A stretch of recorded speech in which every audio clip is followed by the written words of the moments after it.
de amor y vida en el alma, en la carne.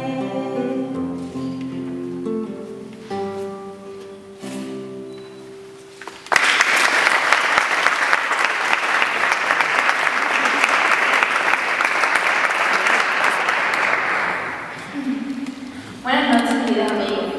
Hoy me encuentro aquí, entre ustedes, gracias a que hace unos meses mi tío me pidió unas ilustraciones para su libro.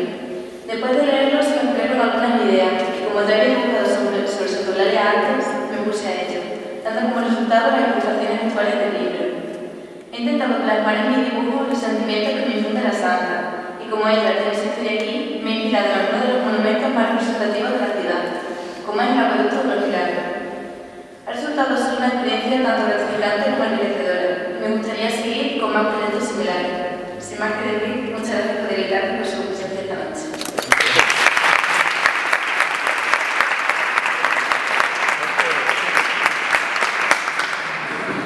Discurso de la razón de la belleza de Eulalia ante el martirio y de por qué convenció a los más recalcitrantes humanos.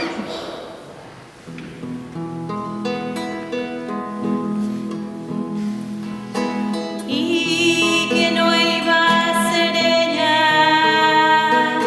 menos hermosa y bella que una pagana oveja,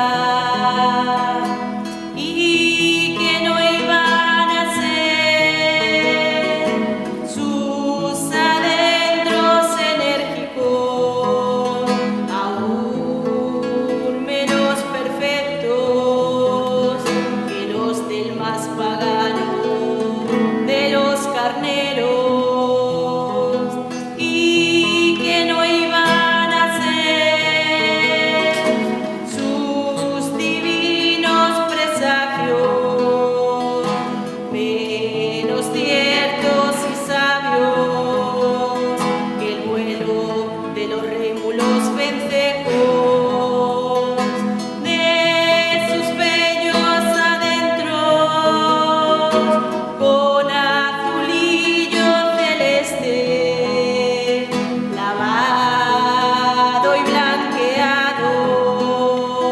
Surgió una paloma, paloma Roma, con un ramo de olivo por corona.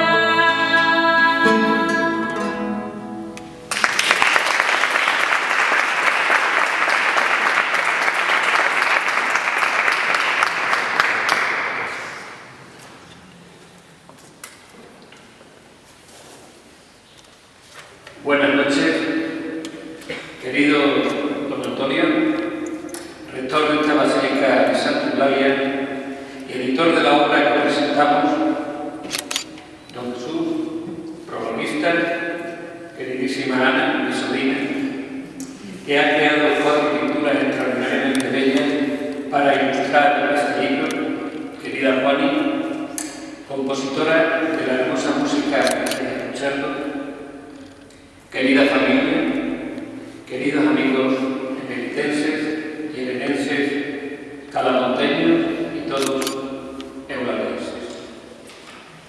Este libro termina en Llerena, mi ciudad natal, cuyos niños, juegos y costumbres, calles y arrabales ponen decorado a una parte de esta historia de amor, la del cielo, que preveía Eulalia y la del cielo con el que, a ciencia cierta, ella se encontró.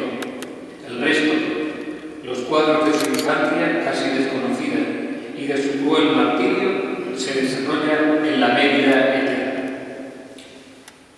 Con este cielo, entendido por mí como jardín de infancia, a partir del Evangelio de San Mateo, en el que puede comerse pan con aceite y azúcar, porque en el cielo los dientes no se pican, todo rindo homenaje al inconmensurable y poco estudiado libro de la vida de los obispos santos de Mérida.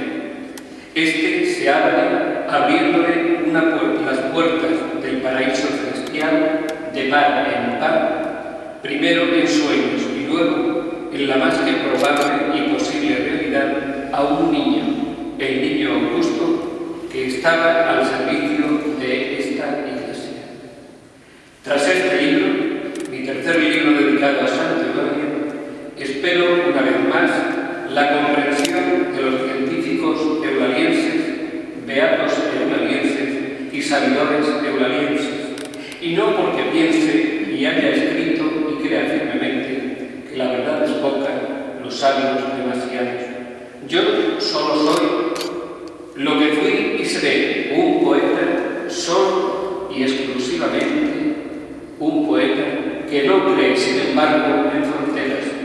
Es decir, me limito a recrear mundos casi imposibles, ya anteriormente más que posibles y reales. Eso sí, siguiendo mi primera vocación, también en mis investigaciones le pongo personajes secundarios y de carácter a la primera figura, nuestra Santa Eulalia, a la que considero y creo haber demostrado ampliamente que es el ser más singular, nunca diría que el más importante de la historia de la humanidad. Y todo ello pese a descontarse mis excesos interpretativos y admirativos a quien un alcalde francés tan laico como eterno aspirante a la presidencia de la República Francesa motejó como el emblema europeo de la libertad. Y en estos momentos de zozobra y luto en Francia, quisiera recordar que otros crueles yihadistas, en su caso paganos, también sembraron en ella el terror, y más ampliamente y hasta más cruelmente, hasta que un rey vikingo se convirtió al cristianismo y se bautizó con el nombre de nuestra Santa Eulalia. Pero veamos la génesis de este poemario. Hace años me planteaba escribir un libro de historia partiendo de los textos de primaria y bachillerato elemental de mi época, así como de mis propias vivencias y lecturas. Era una hermosa empresa, aunque difícil. Pero un buen día cogí todo este bagaje y el 22 de agosto del 2005, día en que la Iglesia Ortodoxa celebra a Santa Eulalia de Mérida, comencé a escribir este libro que era mejor posibilidad. Por ello, aquí están mis infantiles y adolescentes vivencias, lecturas y juegos, dulces y chucherías, es decir, la misma vivencia, lecturas y juegos y alimentos de cualquier niño guerrerense, emeritense o extremeño de los años 50 y 60, acompañados de Luis Pastor, Pablo Guerrero o un personaje de Dulce Chapón, sin faltar García Lorca y su muy polayense madre. 7 días después, el 29 de agosto, día en que yo cumplía los 50 años, terminé el libro. Bueno, en realidad, escribir no es nada difícil. Siempre hay un truco. Por ejemplo, si te cuesta escribir un soneto, escribes un sonetillo y añadiéndole 2 versos haces un sonetillo con estrambote que parece algo harto complicado, pero que resulta un hermoso homenaje definitorio de Eulalia y tan breve como su vida pública, ni siquiera un día, contadas las horas de la noche. Eulalia es fuego tan bello que le habla al mundo como el inmenso profundo, y es bella paloma que asoma la voz sincera de Dios en fuego de amor. Y es que Eulalia como mártir hoy, lo digo en confianza y complicidad, no es entendida tal como la entendían y asumían los antiguos cristianos. Yo, para entender a Santa Eulalia, usé el método quijotesco desarrollado por don Miguel de Cervantes Saavedra, es decir, me subí en tantas y más lecturas religiosas y profanas, de franceses y norteamericanos más que de españoles, porque España es cifra, y por ende y consecuencia abogada y pacata. Lecturas tan interesantes y productivas que al final de la iniciática cabalgada recuperé el ánima y el seso o cerebro, es decir, la ciencia. Claro es que en mi sangre también hay sangre envidiada que no mancha nada. Pues sí, Santa Eulalia es una desconocida para los muchos de quienes voluntariamente o por decidencia científica o teológica no han leído obra alguna de la historia de la liturgia ni ningún libro de arqueología y liturgia cristianas o la obra Martirio de Andrés Nicolaevich Grabar. Por ello, es difícil hoy reconocer la santidad tal como la entendían los primeros cristianos. Los mártires per se ya no son santos, aunque al declararlos beatos y santos no se les exija ningún milagro. Lógico, no hay mayor milagro que el martirio, que es una manifestación de Dios entre los hombres. No lo digo yo, sino el evangelista San Mateo. Mas cuando se entreguen, no os preocupéis de cómo o qué vais a hablar. Lo que tengáis que hablar se os comunicará en aquel momento, porque no seréis vosotros los que hablaréis, sino el Espíritu de vuestro Padre, el que hablará de vosotros. Veámoslo en palabras humanas de Mario Richetti, historiador oficial de la liturgia católica.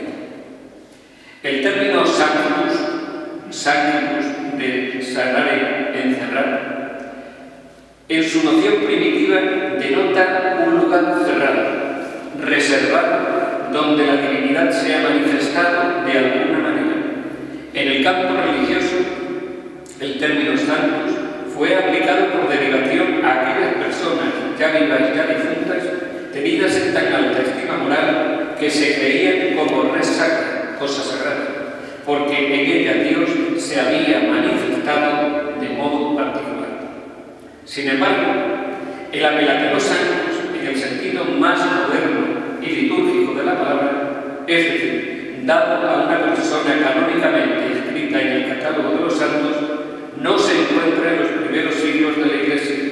Hasta la mitad del siglo IV, solamente los mártires fueron considerados santi y tuvieron los honores del culto.